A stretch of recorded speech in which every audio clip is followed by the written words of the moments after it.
did in the abstract that I did, that the painting Yeah, in the yeah. background is an abstract that I had done. And she really resonated with it. She's like, I love the colors. It really describes me. And I'm like, well, this is for, you have to make sure that you're not doing your logo for you, but it's Right. for to inspire others. Then I said, well, the abstract is inspiring. It's not because it was for intersectionality. It's like all the genders. So I said, well, this will work nicely because instead of using the typical rainbow to represent that, make it a Uh-huh. little more interesting so people aren't, because that's something that you scroll past, things that Right. look typical, but and you want to take it a little bit further. So this is all about intersectionality of all these different, not just in a gradient. It's mixing together. So that's what really drove this, because I was trying to do a graphic part instead, and it wasn't working because it didn't have the same effect as the painting did. And and we just put the words around the edge, and then yeah, and it was the first time I was able to combine my fine art with my graphic art. So like, Right.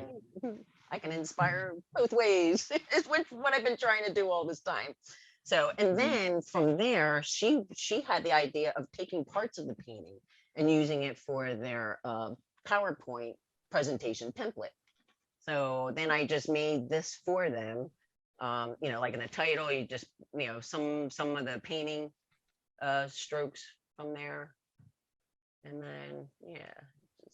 And so they used, the different, like the gray boxes is where they would put a photo, things that Yeah. they Doing were, things yourself. so that was fun to do. Of course, Yeah. I didn't get to put the actual information in the slides because they kind of lost it. So I was like, well, you need somebody to help you put everything in too. You can't just give somebody a template and it's like, go ahead, because they don't stay within the lines. Like, a little irritating, but it's all right. But yeah, that was one of my favorite ones that I've done recently. So since So, yeah, did I take the share off? Oh, you want to see the other one that I did? yeah, Because it if was you in the have, if you same have, I want to see the university. This others. is intersectionality. They like the abstract I did from the other one because they're like they know each other and they were Right. within the George Washington University. So they Right. wanted some intersectionality, but they wanted to use the colors of the school, which is yellow and gold. So this is Right. where I did it in Photoshop. And I kept the layers separate because if I blended blue and yellow together, it would make green. So it didn't work. So I had a Right. layer with the blue and a layer with Right. the gold color and Right. kind of just made it till it finally looked right. And yeah, so that Yeah. was fun to do. And then they wanted zoom backgrounds. So I took Yeah. part of the painting. I don't know if I can make these. Oh yeah, I can. Yeah, I did like make it really light, just so it's not competing with the person. So, whoops. Okay, this logo. Yeah. Right. Okay, so So yeah, like I've unless you want to said see my earlier. lyrics. Yeah, Yeah. Maybe later. Okay. So that's enough. uh, so like I've said earlier, Terry, that you've been a graphic designer your whole life, and I want to know what do you hope to achieve in the next 5 years in your career? I would like to continue to do some podcasts and kind of Right. inspire Yeah, I younger mean, designers because yeah, I'm getting old and I don't feel like doing the work. No, I'm just kidding. I love doing the work, but I love more to work with teams. And right now, I'm kind of in a little crisis mode because my husband has medical problems, and I've been dealing with. I mean, I have been dealing with the opposite of what I do, dealing with healthcare and doctors, insurance. I mean, it right, is like just hell. right, So, here I am. This is what I do for a living, and then I'm living in hell this past year, dealing with all of this, yeah, this nonsense that they put you through, and it's no caring of your experience working with them. And even though they put in their commercials like, oh, we care, we're, this is all you need, and it's not. So you lose so much credibility. That's why I feel so bad, because you know that people in all these businesses want to do their best. They have their best intentions, but the system is so messed up that it's a shame. They can't feel good about doing their jobs because it's so hard to do. Nothing's user friendly. So and that's part of what I'm looking to do, is to somehow help some healthcare companies out with the experience that they're making. I mean, even the phone calls, keeping you on hold, and with the horrible music, like things like that. Like nobody's telling them, like, hey, can you change this part? And I mean, I know they got a lot to deal with, but I would love to somehow make at least a little dent in that industry, make it better. So yeah, I want to do more podcasting in the future, though, right? So yeah, because you want to inspire more young graphic designer. Yeah. And myself, I'm a young graphic designer. I Great. started a few years ago. And yeah, I am very excited and inspired by your tips and your stories. And maybe I can Thank use you. it in my career instead. Yeah, yeah, right. So yeah, and since I was started 3 years ago, and my first client, and I was given this project, right? And Mm. he keep keeping he keep what do you call this, message me about this feedback, okay, negative feedback on my designs. And Mhm. I was struggling to handle the emotions. Like I did my best on this, and like I want to question myself, what did I do wrong? And I want to know from you that what would you do if you receive a negative feedback Right. from a I client after love something? negative feedback because it cuts out. Like sometimes a client doesn't know what they want. They don't know. I mean, it's like they think they know, but it's really, really hard for, they call themselves non-creatives. And it's really hard for them to trust you with their vision in their head. And Right. it's hard for a lot of people just to get that vision out. Like they think they want this, but you're like, well, what's the purpose? So every piece that you do, like if I do, like you have to make sure that they don't feel uncomfortable with you. Like you say, you put this out and said, because what I would say is like, even if you don't like anything, that's great, because then we know where to go. We know what to do instead. Right. So it's not like don't worry about hurting our feelings, because that's the thing that you have to get over, is hurt Right. feelings, because it is Yeah, yeah. nothing to do with that. You are not doing this for you. Like I know you want to look good for other people, but some clients are going to make you do stuff that you're not going to like. Well, then you don't advertise that. If you don't like that project, put it on the wayside. But the feelings have to go, because when I was working with my husband, he taught me that, because there was this one client, he's like, you're making it all about the design, I'm trying to make it pretty and all that, but it wasn't fitting into this, like it wasn't user friendly. I needed to open the site up because I was trying to put it in this rectangular area and make it all cinematic looking.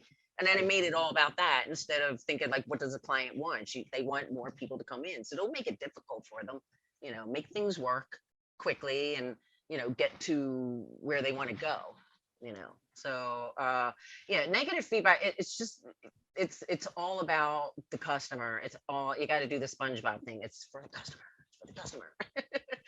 So if you think that way, then you will always have empathy for them and not for you, because Right. you have Yeah. to be in their heads. Like you got to think about, like, how are they seeing themselves?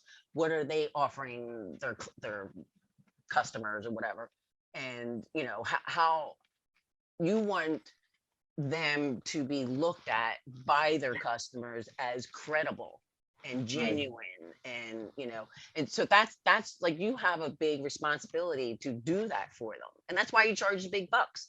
I mean, if you're only charging a little bit, and just make it look good, you're not getting inside their heads or anything. Yeah. But yeah, so you know what I'm saying? It's like you got to leave yourself out. I mean, your ego has to be just, take a hike. A lot of times what helps me is just to lay on the floor on my back and just think of nothing. because that is always when I get inspiration to do things. Because if I'm like I'm trying to figure things out, like even this week was just ridiculous with what I had to deal with. And just having to you're trying to do the right thing and everything's kind of getting at you, and then you're like, oh, I got to be creative now. Like, well, how the hell am I going to do that? I Right. struggle with it all year, but then you get to a point where you just lay down and just kind of just space out and just let your head empty, and Right. then something will come in. You got to trust it. It will, but however you can get yourself to relax. But oh yeah, feelings doesn't Right. matter. Yeah. Yeah, because the moment I received the negative feedback, like I was like, come on, I did my best on this, and I know. You're like, like oh, I was very ow. frustrated. Like how, oh my god. Like yeah. How can you Like, not like it? yeah. Right, right. I know. But your personal feelings about, like, you don't know, like, you have to be more curious about what's in their head. Like, even though they have a negative feedback, it's like, you work so hard and everything. And I remember a colleague of mine told me, she's like, should I tell the person that I worked so many hours? I'm like, no, they only care about the final result. Don't make them feel bad for you. That's wrong. Right. I mean, you'd feel uncomfortable, wouldn't you? If somebody did that to you? Like, hey, Right. you hurt Right. my feelings. Like, oh, well, I already paid you half up front. I gotta use you. So, yeah, you can make them really uncomfortable, and you want their experience to be good. See, that's why it's hard because you got to put your own feelings aside and be like, this is professional. Right. No, it's all So about them. Like, yeah, because you're gonna find like if you get your feelings hurt and you can't get over it, it's just gonna drag you down every time, and it's not necessary because you can be like that. Might be what you did was really good, and you think so. Well, save it for another design that someone else you might be able to use. There's yeah, yeah. nothing wrong with that. If you're promising two designs and then a third based on feedback, which is what I usually do, the two, like the one that it's rejected, you put it over here, and then another client comes by and like you might have it done already. Like, hey, I just made some easy money. So Right. yeah, Right. Yeah, I so agree. that's a And positive way to look at it. Like you can keep it. This is a treasure. right. Yeah. So So yeah, I've read your description, right? You're a very successful graphic designer, and I am very inspired and motivated, in my career as a graphic designer. And I want to thank you for that. And I want to know what is the reason behind all of the success of the Terry Waterman. oh, what? I want to know what is the reason behind all of the success of the Terry Oh, Waterman. success. uh, Right. okay, that's a question. Oops, sorry. Um, what makes me? Uh, Yeah, what is the it's just reason being. behind all of the success? I'm sorry. What is the reason behind all of this success of Oh, a okay. Terry Waterman? I think it has to do with not caring what people thought of me because as a young kid, I was able to make myself feel better about socializing and all that. So Right. I think it was just always believing in that and always believing that my imagination was my uh, best asset. That's really hard to admit because you think it's not really valuable except as making abstract paintings for somebody to put on a wall, but you got to put more value into it.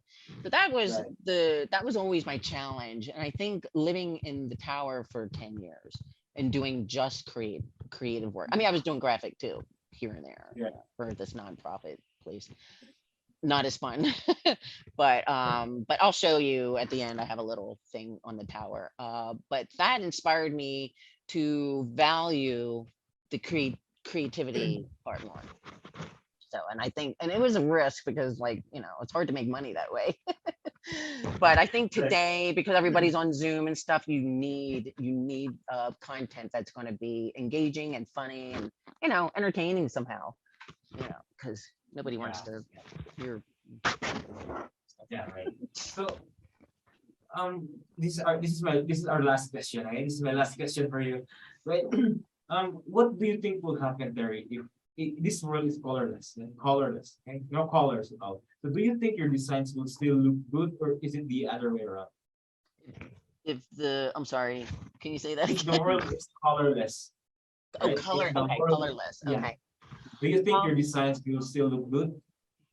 It depends because a lot of times clients will, back in the old days when they used to do faxes and black and Right. white stuff, anytime you would make a color logo for someone, you have to make a black and white version of it too for Right. whatever, It doesn't really happen too much anymore, but it's like for printed work, I guess. But it depends on the color because you know how red translates to like a dark gray and then like green will be like that same value. So you would have to see what the value is of that color when you take the saturation out. Like if you were doing a logo and then took all the saturation out and you could see the black and white version, that's the quickest Right. way Right. to fix your colors. If you wanted to work both ways, and then you can tell the client because they might have some branding colors. So if you have something that's, you know, too close to value, well, then you're gonna have to like separate it or something, so they're not looking like one blob, you know. So Yeah. yeah, color. So you're saying colorless as in like loss of brightness and joy or Yeah, like the absence of color in this world. okay. Yeah, okay. Not just in graphic design, but I mean, that's Yeah. how dogs see. Because I was walking my dog and I'm like, how does he see everything? That's got to be, I bet he sees motion more. There's depth Yeah. of field and all that. So the colors are distracting. So they actually see like deeply, I think, because when something's moving, they see it more easily than if you, Right. right? Right. So Right. it Yeah, I agree with you. simplifies. Yep. And There yeah, you go. so yeah, I totally agree with you with that. So